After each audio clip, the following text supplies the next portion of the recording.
Okay, so I'm installing some heated Oxford grips onto my Suzuki DL650, the V Strom 650. And I wasn't going to shoot a video, but I realized most of the videos I watched looked fairly simple, but I never watched one specific to this bike. I've watched it for previous years and whatnot, and I just figured it'd be the same, but it's not. And I was just going insane, thinking I was going to have to take this entire bike apart, and including the gas tank and whatnot. I have half the fairings off, and I've already been swearing up a storm. But I think I may have figured something out that's going to make this a lot easier. So I'm going to shoot this quick one. See how it goes. All right, so this is the equipment we're going to install. This is the box that it came in, and right here we have the wire, and this is going to connect up to your battery terminal. There's some hoops here, positive, negative. I got them taped up because I'm going to be fishing this wire. There's an inline fuse. And this is a bitch and a half to open. I actually had to grab pliers to open it just now. I see a 5-volt fuse, or 5 amp fuse inside of there. So the first thing I'm going to do right away, I know I have a bunch of extra fuses, but I don't know that I'm always going to have these with me. So I'm putting a new fuse in a bag. I'm throwing this in my toolkit, so I have it. So if something blows on that fuse, I can replace it. This is going to be the tricky part through the bike. This is actually the reason why I'm going to shoot this video. There's some mounting hardware. They sent some zip ties, which is nice of them, and some super glue.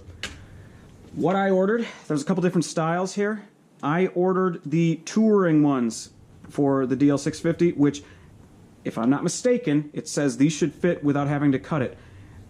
You do have to cut a lot of these, and I may end up having to cut the touring ones anyway to make it fit your handlebar length, or sorry, the throttle and the other side, so that they fit correctly, but I don't think I am actually going to have to cut them. So I've got the touring. We'll find out if it actually fits. Lastly, you've got the grips themselves. The grips aren't identical. The throttle has the whole linkage part on it, so the throttle one's going to be a little bit bigger. And you've got the controller, which really, so you got 30, 50, 70, 80, 100%. I think they go up to like 120 degrees, something like that. What's nice about that controller is that the controller has a sensor in it. It's going to hook up directly to the battery. You don't have to find another spot for it. And it's going to shut itself off after 5 minutes of non-use on the bike. So if it senses that the motor's not running for 5 minutes, it will shut itself off, which means you're not going to drain the bike's battery because you forgot to turn the thing off. You didn't have to install an external switch or something like that. And it really sucked to leave a big fuel-injected bike somewhere and not have that battery. I've never push-started a fuel-injected bike. I'm not even certain that you can, and I hope to never have to figure that one out. All right, so the first thing we got to do is get these handguards off. This is the XT version, so it has these plastic handguards on it. I just did the other side just to make sure I knew how to do it, and let me tell you, it's not nearly as easy as they say it's going to be. I will show you what happened on the other side that sucked through the magic of editing and digital media, but to start, this is a new bike, by the way. 1,000 miles on it. These aren't tightened. That's crazy. But anyway, I'll need to take these off. There is a screw in there, so the whole assembly will come out. There's going to be 4 pieces that come out. The guard, the screw, come on. Really? Now it's caught. Come on.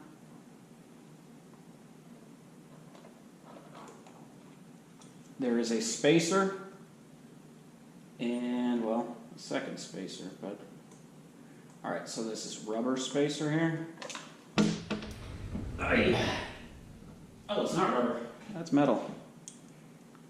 So that goes there, and this spacer goes here. And then just to get the handguard out of the way... You kidding me?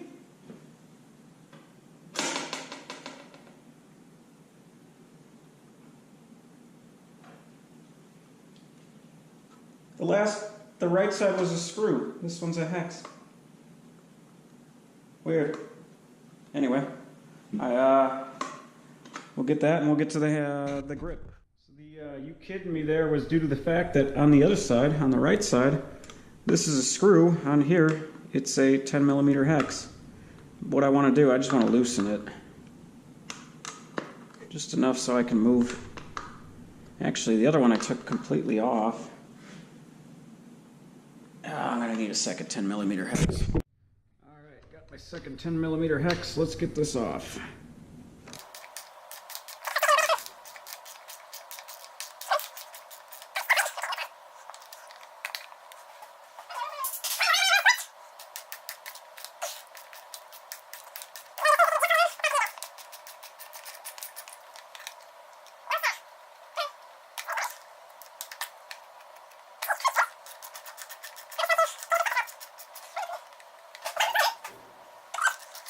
I tell you what. I tell you what. Oh, fucker. 3 things. I saw him go. 1, 2, 3. Oh, okay. Spacer, washer, and the nut. Okay, that also holds on the clutch cable. That makes more sense. God damn. Every step a fucking adventure. Alright, so the next thing we have to do is get the grip off. I wish I would have shot the throttle side, but if I learned anything, it's that you need to get it over this lip. On the other side, on the throttle grip, there's a lip, and there's also a lip on this side. I don't know that to be the truth on here. This may just be a straight bar. But anyway, I'm going to get my screwdriver under here. Okay, there's no lip on the clutch side. So that may bode that this side's going to be much easier. I'm going to get under there. I'm going to spray a little bit of degreaser in there. I'm going to push this in a little bit more. This might just be I think this might be a fast forward part and get the sad music going. But I just want to loosen this whole grip up on here. So yeah, this is going to be a sad music part right now.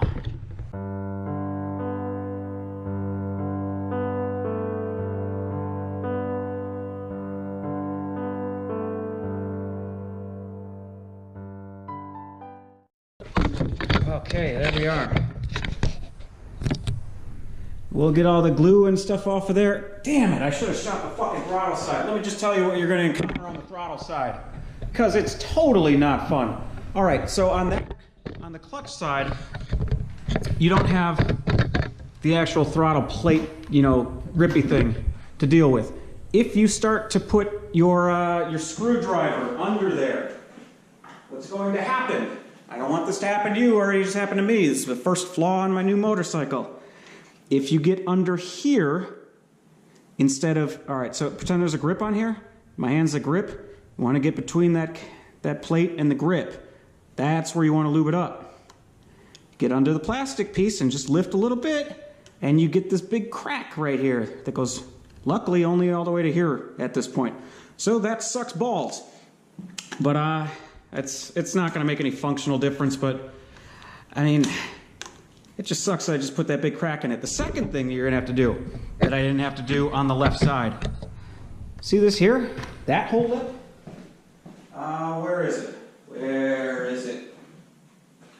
Oh, this isn't the right one. But on the end here, this goes all the way over and hugs onto the other side. So you need to get behind it and pry that off, okay? And you got to go all the way around and pry it off and peel it over like, I don't know, an onion, maybe? I don't know, peel it over. It's not fun, but you can get that over. And then you have to pull it off of this thing. And this thing, unlike the other side that's just metal, is a loose piece of plastic. The plastic has more resistance than the other side. And it moves, and you're afraid. Lastly, when I started doing this, the entire assembly here started rolling around, which was an incredible thing to see because they never tightened the 2 screws that are under here, which meant that at any point, because it didn't take a lot of force, the entire assembly, the brake, start, all this stuff, I just all of a sudden saw the master cylinder just start, or the reservoir, just start going backwards. Yeah, 1,000 miles in. I don't think that's part of the, they say to tighten up the nuts and bolts. They tell you which ones. I don't think they tell you to look at the fucking handlebars. And that's a thing that just happened. So watch out for that. That's not included in the disclaimer that says a 30-minute install. Yeah, bullshit. All right, now, so let's take a look at this. I've removed all the glue. I did that with, what did I use? One of these pretty nasty red Brillo pads, because I wasn't worried about ruining a finish on here. Actually, I want it to be rougher. And there's a bunch of glue that gets stuck on this thing. When I go to position the left side Oxford grip, this is going to slide on really easily, and it slides all the way, and I can see I'm not going to have to cut anything. Actually, this is going to be perfect. The bar end's going to fit right on there. This is what I want. When I position it, if I have this too high, I actually put this clutch bolt back in so I can see the clutch pull, I'm gonna hit that. I've really got one chance to set this because I'm going to use the glue on this side. Because of how loose it is, this is real loose. So I'm going to use the glue so this thing doesn't move around. I want it. It just seems like a silly design how they have this thing. They have it coming out and then down.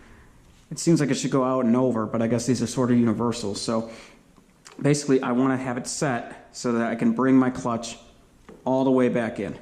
If I have it here, I'm going to hit. I'm going to show you the other side though. This one's going to be a little more difficult.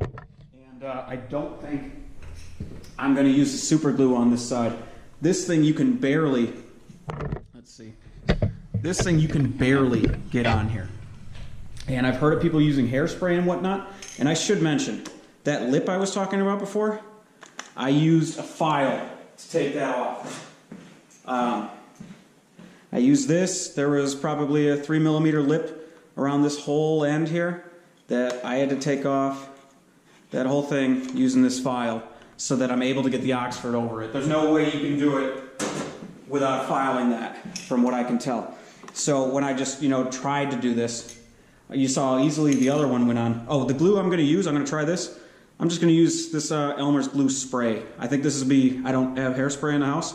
It's been a while since I've had a potato gun. And, man, what was it? Aqua something? I don't know. My grandpa and I used to build fucking insane potato guns. We found that the cheapest hairspray, Aqua something, must have been pure butane. Shit, that would launch a potato further than gasoline.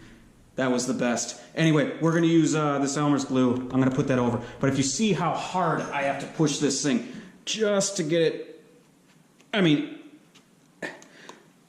that's a lot of force. If I put more force on, I'm not going to get it off without damaging this thing. I'm telling you, this is a lot of force. That other one, I barely pushed it, went all the way on. The other side needs super glue. This side probably doesn't need anything. I mean, look, probably doesn't need anything. I'm going to make sure that I get this thing lined up correct. The first time, yeah, I'm not going to be able to spin it once it's on here. And I don't want to get in the way of the brake. So I'm going to give this some thought. I'm going to do the other side first, and then I'll come back to the throttle. All right, clean this thing up. And use starter fluid on that. I'm going to use the glue that came with the package and put a couple lines all over.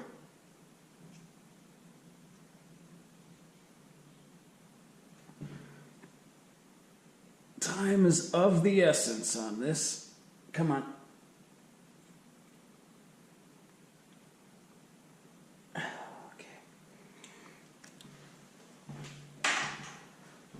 All right. This one's important. Get that all the way up. And let's see, that's going to go this way.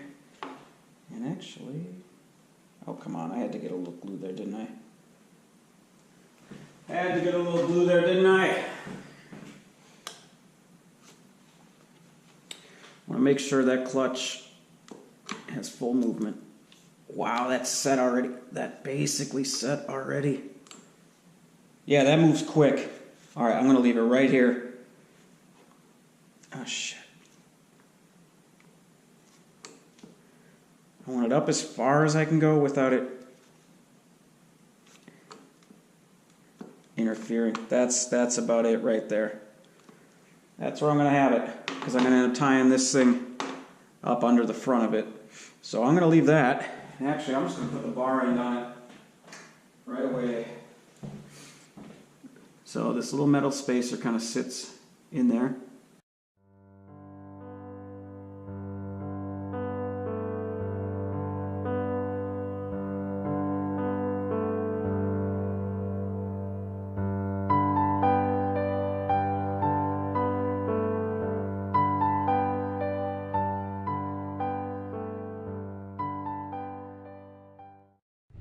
All right, I'm leaving this in case somebody else fucks up like I do.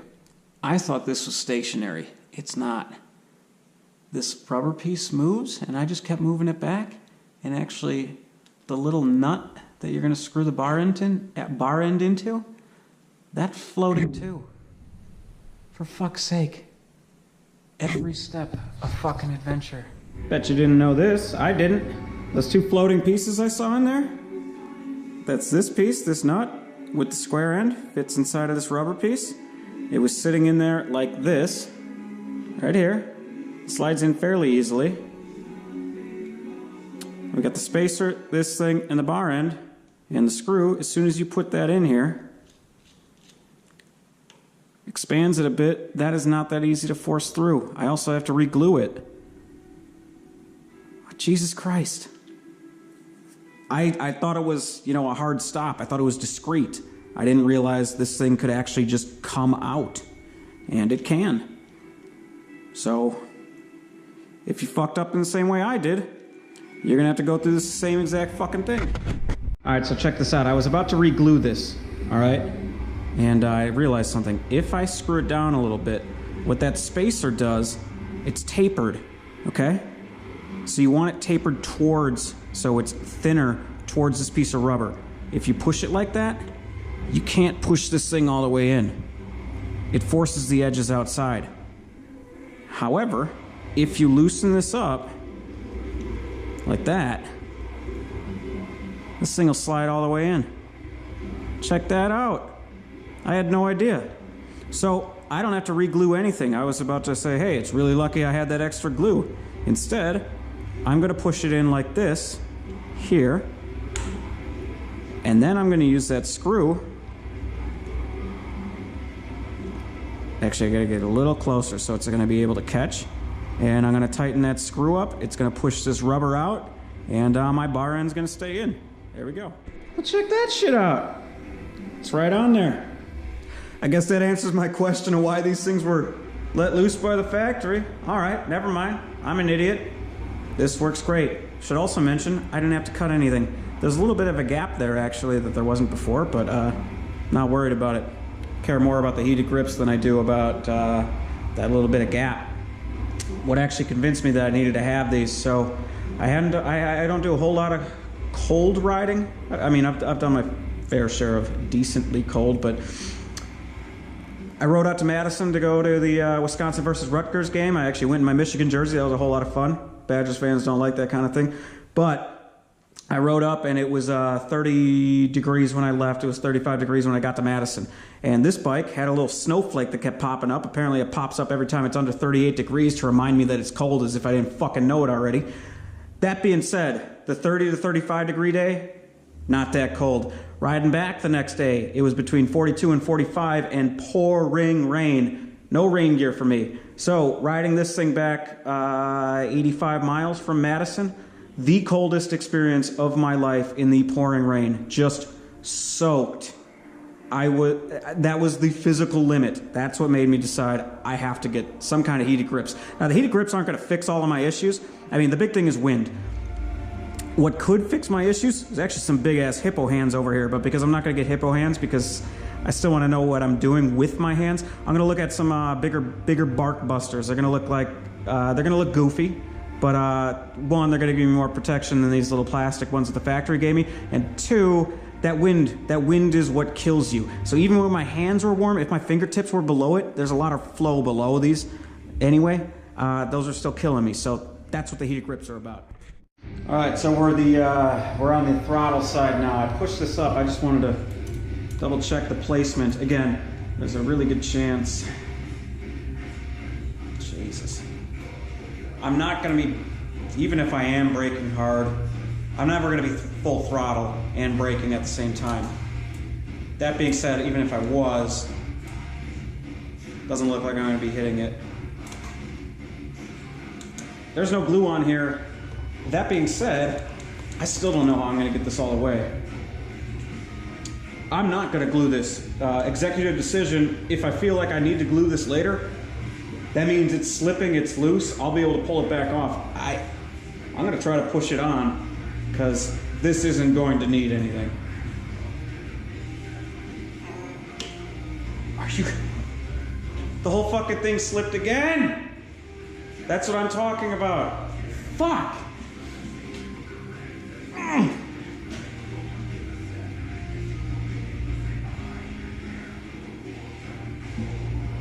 I've actually got to put a lubricant on this.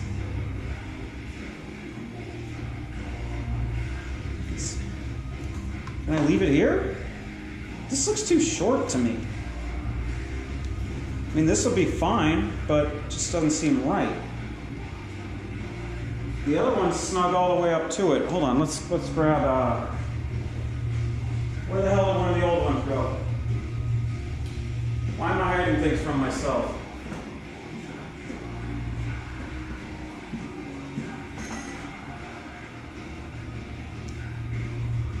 It's roughly the same length. I should be able to push this all the way up. Actually, this bit over here is because I pushed the entire assembly, so that's why that's showing. I'm gonna put this back. Thank you, Elmer's. All right, how am I gonna get this up further? Oh, fuck you.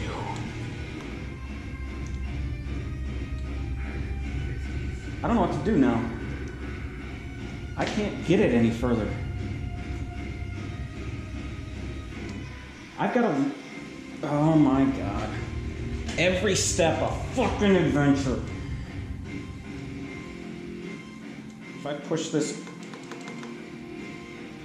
I'm going to loosen up the handlebars. I'm going to push it all the way up. I'm going to push it up to the mirror.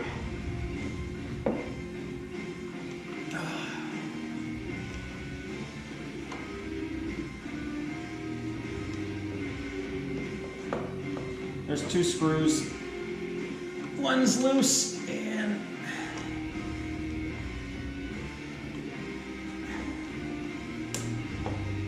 number 2 is loose. So now I can push that all the way up to the mirror. So I should hopefully have more force behind it because that mirror is on a lot better. I don't know how to get a good...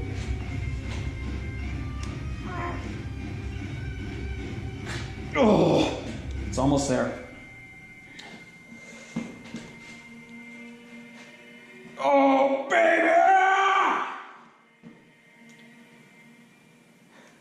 So obviously I'm not going to get it over this lip that the stock grip had. Jesus Christ. I'll pull that back. And now I can put my bar end on, and I accidentally pushed that thing the entire way in. But you gotta crack a couple eggs to make an omelet, right? Jesus Christ. Anyway, I've been at this for at least an hour, trying to get the handlebars back on. This one, or the guards back on. This one's very easy. This one isn't. There's a whole bunch of pieces, and if you remember, they shot all over the place when I took it off. Take a picture of that before. It's going to save you a lot of time. The other thing that I noticed that really sucks, that I didn't know about, in the instructions here, the bracket, I thought it came with a loop that went around your handlebars. So I was gonna keep the left side open because I'm gonna put a RAM mount for a cell phone on there, and I was gonna clip it right there. No, that's not how it is. You get this one flimsy little fucking bracket, and I had to find a spot to put it. It's not normally bent like that. The reason it's crooked is because I've been forming it on the vise that I've got in the other room to try to find a spot for it. So right now I feel pretty comfortable with the spot it's in. I wish I could hook up, I wish I could do it with 2 screws, but I'll just do it with that single one. I mean, it's not gonna move anywhere, but that took me quite a while to figure out that that would be the mounting spot for it. I don't know that's the right one. Maybe there's an obvious thing I'm missing, but I sure as shit didn't see one. There was no obvious spot over here. Basically, yeah, I mean, I've got it hooked up to the mirror. I got it hooked up to the top one. I took it to the vise and I bent it around. And I think this is a pretty good spot for it. It seems like it'd be nice and decent. So I pushed the handlebars around. So I originally had it on this bottom one, and I was checking if I turn all the way right, is it going to hit with the, is the cord going to hit? And it's not. So I feel good about that spot. All the wires are going to get tucked under here. We'll get to that in a second. I'm just getting fucking furious with this thing. I installed the engine guards, the SW-Motech engine guards, both sides, and the center stand in far less time than it's taken me to get to this point. And I don't even have this thing hooked up. I should mention though, this is the part that we're gonna fish through, and the whole reason I was gonna shoot this video is because I was trying to figure out a way to fish this wire through without taking the whole bike apart. And that's why I've got this rod through. This is actually a wire fishing rod. If you're gonna fish like an Ethernet wire or a coaxial wire through your house, because I started to try to fish it through and there's just no way it was gonna happen. Then I started peeking around and I was like, you know what? I can see daylight through there and it's straight. And you know what? If I take this bolt out here, and if I take this one out here, and if I take the gas tank stay off, where the hell did that thing go? This thing right here? I can lift the gas tank up a little bit. There's that rubber stopper. I can lift the gas tank up about 1 centimeter and get the wire under there. That's all I'm gonna need. So if I get the wire from here, from the front, then I can loop it through the rest of it. So if I tie it to this rod, pull it through, it's already attached to the battery, then I've got it fished all the way through the bike. That's all I wanted to do with this video, and this turned into a fucking disaster scenario. These are not easy to install. Not on this bike, at least. So actually, let's see if this will work. Let's see, I've got some electrical tape around here. Oh yeah. I think this should work. Oh, that's gonna work easy. That's gonna work easy. If I get it to here, then I can get the rest. Now, the second half of this, I need to get this under the tank. There's a little rubber stopper that the tank rests on. If I get it under, come on. Oh, fucker. Really? Oh. Come on.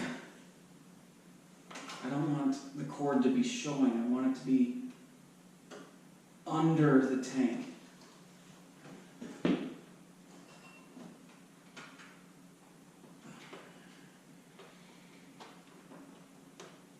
How tall is that stopper? Shit, I thought it was going to be like a ½ inch tall.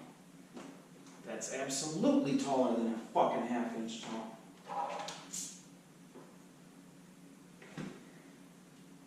It has to go under there.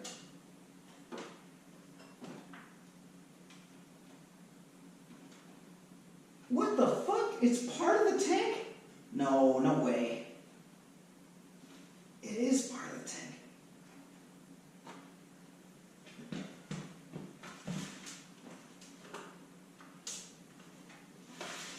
That stopper's part of the tank. I thought it was on the other side.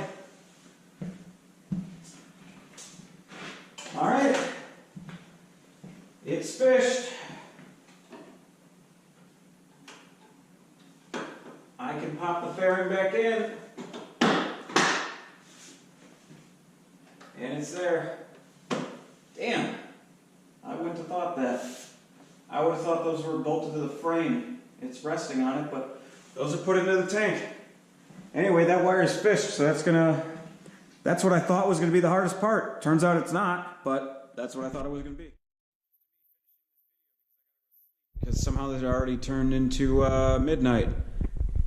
I just hooked all the wires up, and this should be set up. I was left with a couple extra bolts from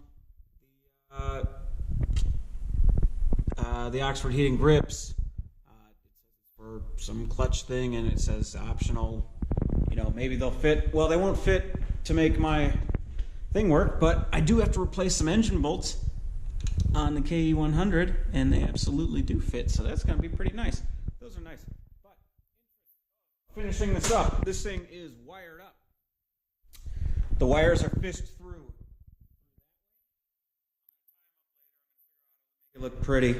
Hide everything down there, but this should be able to turn on. So, power's on, and let's figure out if I hit Ooh, green. Let's just go to 100 right away. See if we can feel it. I don't feel it yet.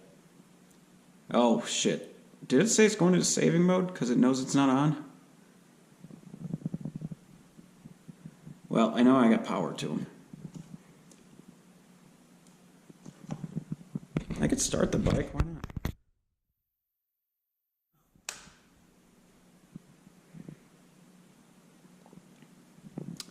I don't see a neutral light. There, that's it. That's it, hum. Oh, never mind, I'm starting to feel them.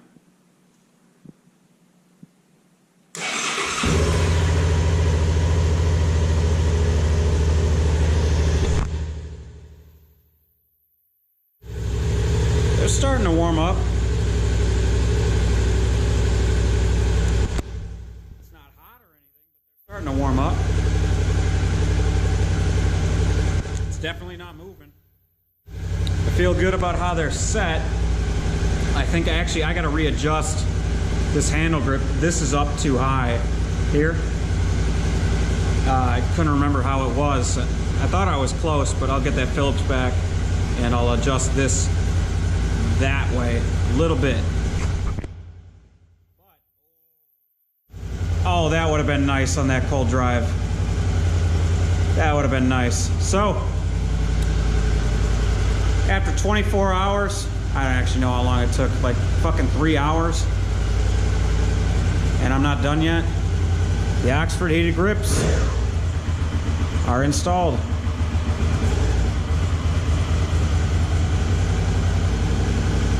And that's that. So I'm gonna leave this stuff to, I'm gonna leave it so that the glue can set, and come and tidy that up again, and hopefully never install these again, because that was a fucking pain in the ass. Thanks for watching. So it's the next day. I've had a little bit of time to think about this, and I got the wires tightened up. So from the battery, the wire runs up through the front. I fished that through. So the controller is here, and got everything tied up with zip ties. And then the big bulk of it is tied up to the subframe there. So that's pretty much it. And I'm re-uploading this video because I uploaded it in the wrong order before. So hit the power. I should see the Oxford when I click it, and there's the power. It starts at 30, 50, 70, 80, 100. And that's the installation. Now that I'm done, calmed down, and no longer swearing, I'm looking forward to this. Looking forward to having the heated grips.